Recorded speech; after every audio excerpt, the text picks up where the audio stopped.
Welcome to the Slop Temple. We pray this video helps. You should already have access to market data and a logged-in NSE account. Once done, go straight to the exchange menu. Click Equity Derivatives to focus on futures and options. This filters out irrelevant cash-only listings. Make sure to choose the current expiry cycle at the top, because F&O status depends on the active series. You'll see indices and stock segments. Start with stock futures. This initial filter ensures you only view eligible stocks for the present F&O window.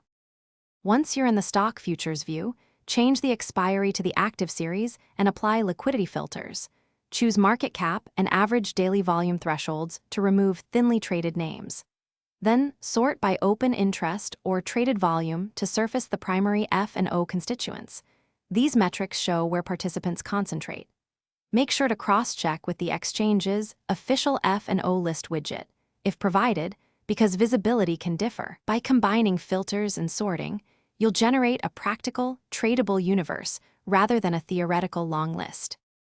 After assembling your filtered list, export or copy it and include expiry, lot size, and timestamp so entries remain actionable.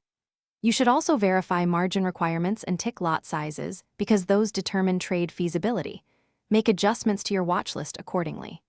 If a stock expected in F&O is missing, refresh the page, clear cache, or switch between desktop and mobile views.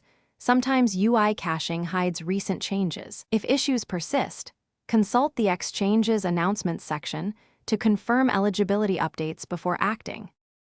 Thanks for watching. Consider subscribing if we helped you.